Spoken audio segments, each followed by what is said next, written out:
I was born in Rwanda. Rwanda is a tiny country located in the Central Africa. It was and still is one of the most beautiful places in the world. Very green and perfect tropical weather.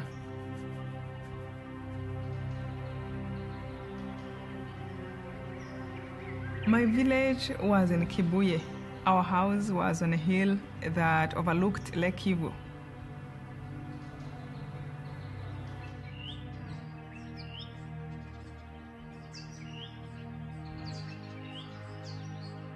My mom and dad were teachers. They were very good parents who were very respected in the village. In my family, we were 4 children. I was one girl among 3 boys. We loved each other a lot. We were very protective until the last time we separated.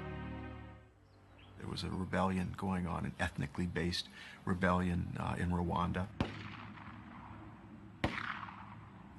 Right after the holiday, I had an exam, really an important exam. The regime in Rwanda that was responsible for the genocide was a criminal regime. It operated according to the logic of criminal gangs.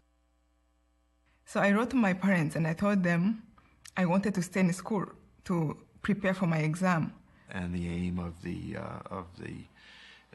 military dictatorship was to preserve power by eliminating that rebellion. My father said, "We miss you, and you have been away so much, away from us." So I went home. Easter vacation that year changed everything in my life. The president's plane was shut down, and the genocide began. The 2 leaders died after attending peace talks aimed at ending decades of tribal conflict in the 2 countries. President Habyarimana of Rwanda and President Ntaryamira of Burundi were killed when their plane came down near the Rwandan capital, Kigali. Both were members of the majority Hutu tribe. When the president's plane was shot down, it just was chaos. Within less than an hour, you started to hear the gunfire in your own neighborhood, right up close to you. Before, it was always kind of far away, and it's like it just spread everywhere.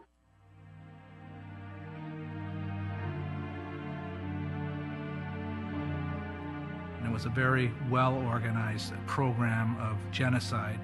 It had been established before the plane went down, and it was just waiting for this event or an event like it to click into motion. These people had lists.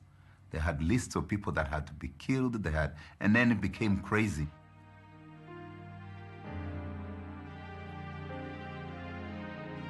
And I remember my father telling me, "We are worried that you might get raped, and we are worried that we can't help you." They were going home to home, neighborhood to neighborhood, breaking down doors, hacking people to death. Some of the names of Tutsis were being broadcast on the radio.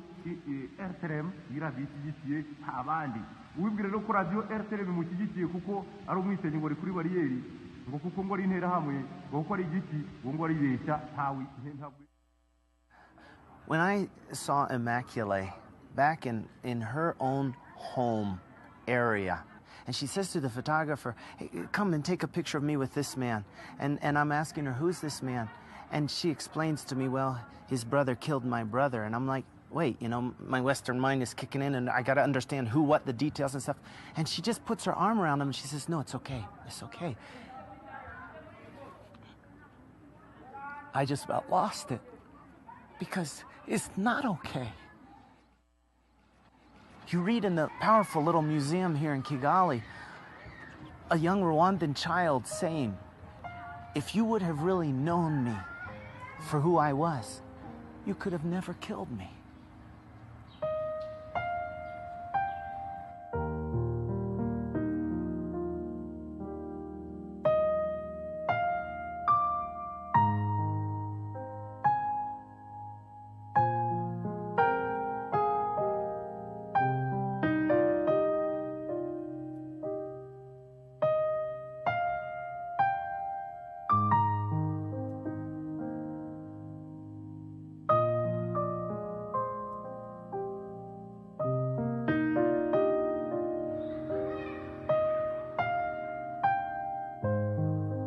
When I think about heroes here in Rwanda, I think about people like Immaculée who are willing now to share what life is like, going back, touching on it, exploring it. For her to take the time and to visit these places with people like us and let us share in some of that grief and some of that process takes unimaginable courage. I did hate, of course. I was very angry. During the bathroom time, I couldn't understand how another human being can cause you so much pain. Why? We were all created. We never chose to be who we become. We don't choose our race. We don't choose our tribe. We don't even choose a country where we are born. And I thought that I can pay them back for what they were doing to me. And thank God, I was able to see that that was useless. That was only going to prolong the pain and hatred in this world. I hid in this tiny bathroom for 91 days, and they never found me. But I found myself.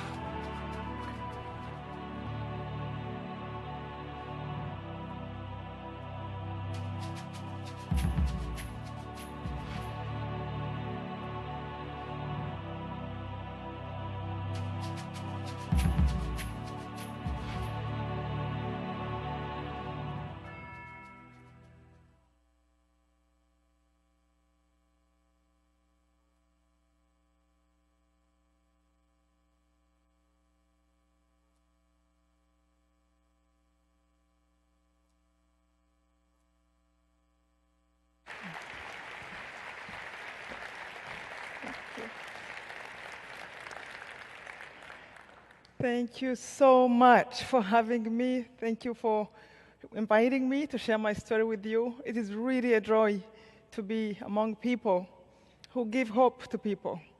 You know, anytime I was looking for a job, I know how important it was. You are very important.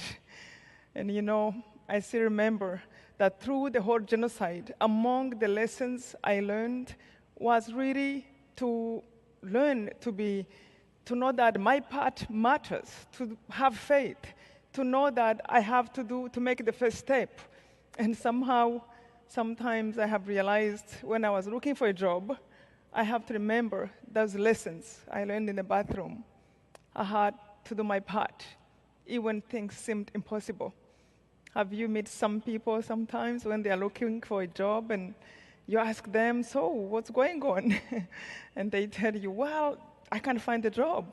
Well, do you have a resume? Have you tried? Like, well, there's no job. I didn't even fill up a resume. And you realize that, yes, we have to have that hope. Just do the first step. It was a big lesson I learned through this terrible experience. And among many lessons, I learned also the importance of love, to love one another. If a genocide happened in our country, it's because we failed to love one another. Our leaders failed to protect others, to care for them. Another big lesson was to know without a shadow of doubt that God is real. He is real in all the time. And to know that you can rely on Him, on that superpower, it is just a treasure to have. Another big lesson was to know that actually forgiveness is possible all the time, in every situation, even if sometimes it might be hard to understand, but to be able to know that it's possible, it was also another huge lesson for me. When I was angry, I can still remember my body aching. I was paralyzed.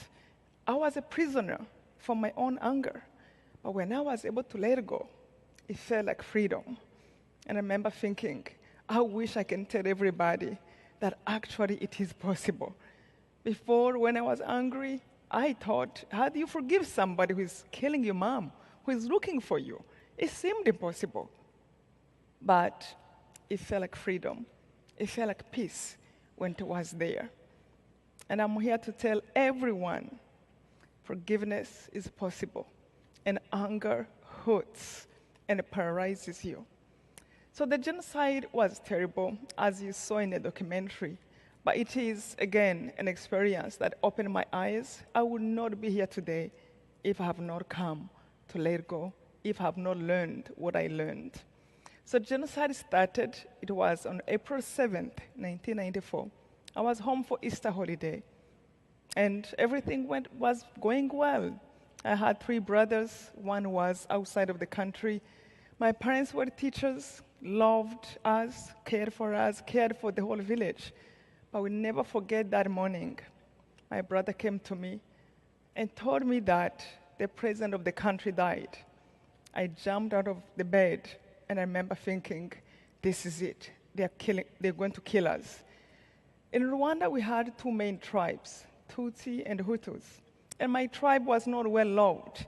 We knew somehow we were prepared. There is a radio that was supposedly private radio, but it was actually founded by the leaders who want to kill this one tribe for the matter of power. So we knew it can happen, but how? But that morning it had started. I went outside, I met my parents, and we were listening to the radio. We heard that they already shut down every activity in the country 10 minutes after the president died. And my parents asked me to go to hide. I didn't want to go, but I left out of obedience to them, to my father. And I remember when I was leaving, he handed me the rosary beads. I can feel in my heart it was over. I will never see them again. We separated before, but not with the rosary. It was almost like my father was telling me, in case I'm not here again, you know what to do. Pray and ask God for help. I left. I went to my neighbor, and I went because I was, again, one girl among the 3 boys. Everyone wanted to protect me. I went to the neighbor. I told him what my parents told me, to come there. And this was somebody from the other tribe. Not everyone was killing from the other tribe. There were many great people who were trying to protect other people. It was another big lesson I learned. Never to put people in boxes, because everyone is individual and everyone make their own choices. That was a big lesson my dad used to tell us, to always open your heart and treat people individually as they come to you. But when I saw that, I realized how right he was. This man, I went to his home. He put me right away to this tiny bathroom, 3 by 4 feet. I remember when I went there, I said, this is too small for me. I can't sit there. 3 days before that, I had a scholarship in college. I was paid to go to school. 3 days before that, I had my own home, my own room in my parents' house. And things can change that quickly. So as I was complaining, he went back and brought 5 more women. Later, he brought 2 more women. It was another big lesson. When you think things are bad, they can get worse. But we had to feed 8 people in 3 by 4 feet. The youngest was 7 years old. The elder was 55. He told us not to talk to one another, not to make any noise, not even to flush the water of the bathroom until somebody is flushing the water in the next bathroom. He told his children that he lost the key of the bathroom. We sat there. I went through so many emotions I never thought were possible. Anger that can kill you. Impatience that can kill you. All these emotions there you never thought you had. And I remember one time he came to give us food. I asked him to put a radio outside, and I couldn't believe what was going on in the country. The leaders who used to tell us to love one another, they were calling people to kill everybody of my tribe. I remember one government minister said, do not forget children. A child of a snake is a snake. A child of a cockroach is a cockroach. So they killed people who ran to churches, to stadiums. And it was for us. They started searching home by home. Every village, they have 300 to 400 people going every day. But that was also a time that changed me. When things are not so bad yet, you really don't learn yet. And I remember the time they came to search our home. I felt them out. I heard them outside of the bathroom. This was a 4-bedroom house. There's nothing in my heart can tell me they might not find us. I knew it was over. 300 to 400 people. They started to scream when they came inside. And somehow, I remember feeling like I had 2 voices over my shoulders. Pain I cannot put in words. It was like 1,000 needles is going through my body. Like you are on fire, but you are not dying. And these voices, nothing too strange. You know, when you are about to go through an obstacle, and one voice is telling you, give up, don't do that, do it, no, be strong. I had one voice was discouraging me and was telling me, open the door, end the torture. They're going to find you anyway. And that voice was right. It sounded like me being reasonable. But another voice was telling me, do not open the door. Ask God to help you. Remember who God is? God is almighty. You know what almighty means? It means he can do anything. Even if they find you, they might not be able to touch you or to see you. You know what it is to have that faith? If only I can have it all the time. But I realized how beautiful that was, and I felt like life was coming back to my body. But that voice convinced me there's no God. And I really wanted to open. I was confused. But somehow I remember asking God with every cell of my body. And I asked him in prayer, if there is anyone there, if there is anyone who put all this together, anyone who control my breath, I am begging you, show me a sign that you can hear me. And I remember for asking for a specific sign, because I didn't want to get confused. Who did it? If it was luck, or if it was really him who did it. So I asked him, don't let them open the door of the bathroom. If they don't, just today, because, you know, there are many good people who are dying. Who am I to say I can't die? I just wanted to know, is he there? After I asked that, just don't let them open this door. I fainted. It was about 5 hours later, the man who was hiding us came, opened the door. We jumped. We thought it was a killer's. For 5 hours, we were still frozen. And he told us what happened. He said they went everywhere in the house, in the ceiling of the house with flashlights, on the roof of the house, under the beds. They even opened suitcases to make sure there were no babies hiding. At last, they came right to the door of the bathroom. And before one of the killers opened, he looked at the man who was hiding us and said, you know what? We trust you. You are one of us. And they turned around and left. When he told us, to me, what went through my mind was, oh my God, God is real. He heard me in the bathroom, not even in the church. And I started to pray. I asked the man to give me the Bible because I wanted to find out who was that God? What is this life about? What went wrong? That the God of love who created all this, these terrible things can happen. It's so funny. Every page I opened in the Bible, I felt like it was love your enemies, and I would close the page.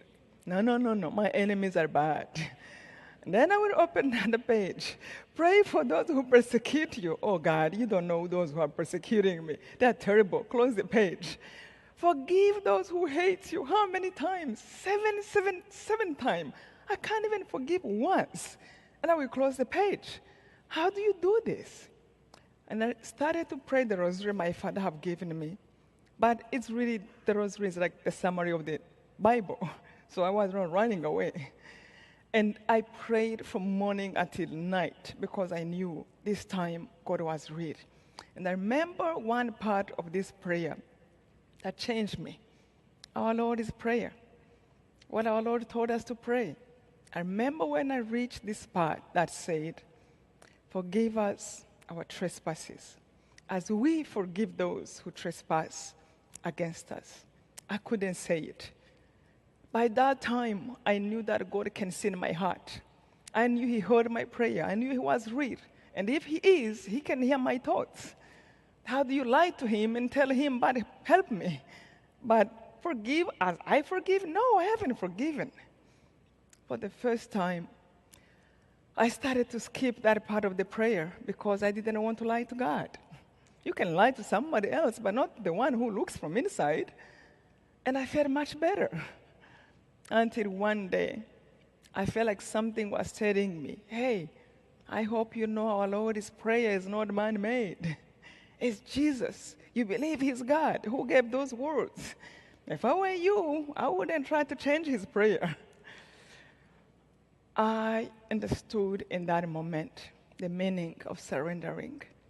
I went on my knees and I begged God, if you know how to forgive, help me out. I never thought that was ever going to come. But the moment came when I was meditating on a part of the rosary, when Jesus was dying on the cross, and when he said, it took me by surprise, even if I knew he died before, forgive them, Father, they don't know what they do. It wasn't the first part, it was the second. I wanted to forgive, but how? How? How do you forgive somebody maybe who killed your mom or your dad already? How? They don't get it. I felt like Jesus was telling me, people are trying to kill you. They don't even measure the consequences that will come on them. And that for all of us. When we hurt people, when we act selfishly, when we kick them to get our way, there is always consequences coming soon or later. And I felt like he was making it clear. Those who are hurting you, they will not be able to live with their own consciences for what they have done. Let them go. You don't have to be like them. It was almost like the world was divided in two parts. All of a sudden, there is a part of love and there's a part of hate. And on the part of love, there are people like Mother Teresa, people like Mandela, people like Gandhi, people who have suffered. But no matter what they suffer, nothing will change their mind. They will stand for truth, they will stand for love, they will stand for peace. And the people on the side of hate are people like Hitler, those who were killing us, who are causing trouble and revenge, and the cycle goes on. Trouble. And I felt like Jesus was asking me, where do you want to be? With Hitler or with Mother Teresa? And you cannot be on both sides. We cannot have hate and love in the same heart. We had to choose. It was that time when I saw it clear. Of course, I admire Mandela. I admire Mother Teresa. These are the people I think are strong, who did the right thing. And when I moved to their side, I was in a good company. It was like a huge luggage was lifted. I wanted to be like them. I wanted to spread peace. I wanted to say, this is stronger. I wanted to move people from here and change their mind as I was changing to come on this side. It was then I felt, this must be what they call forgiveness, the peace I'm feeling, the freedom to dream. If you read my book, Left to Tell, I started learning English when I was still in the bathroom. Because when the anger was gone, this force, this sickening force in my heart, in my head, in my mind was occupying my mind. When it was gone, I was left with a question. Now what do I do with my life since I'm not angry anymore? I had to learn English just in case I might have to find a job with people who speak English. I had to think about my future. How do I take care of myself? And the girls thought I was going crazy, but it was so clear. So funny, actually. The English I learned in the bathroom, I had to read a book in English. I asked the man to give me, and a dictionary English-French, using one word per word and going to check the meaning of it. And it's so funny. Every phrase I memorized in that bathroom, 3 months later, I found myself sitting in an interview with United Nations, exactly being asked the same questions in English. What's your name? I'm like, I know that question. I already host in the bathroom. And it really, it's amazing how we can be prepared. But all that, it was really because the anger was out. We ended up staying in that bathroom for 3 months. The very first time I came out, I was hoping that maybe some members of my family are still hiding, as I was. But I found out everybody was killed. My mom was killed. My dad, my two brothers, my grandma, my grandpa, my neighbors, my schoolmates, my friends. It was like end of the world. 1 million people was killed in a period of 3 months. Rwanda is the size of Maryland state. You can cross the country in 6-8 hours. Everywhere was dead bodies. And a part of me was calling me, die, crash. What do you do when you see this, when you have nobody? But there was a strength in me. I felt like God was holding my stomach and my chest and was reminding me, don't crash, don't die. I am with you. The journey of your loved ones is over here, but not over there. But yours is still here.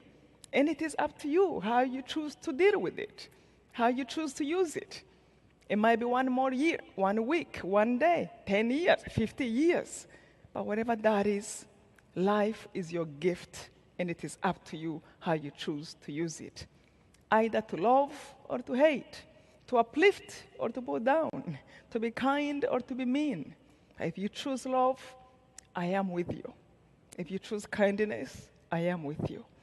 And it is literally, I have learned how to just respect that voice. I will wake up in the refugee camp and start looking around.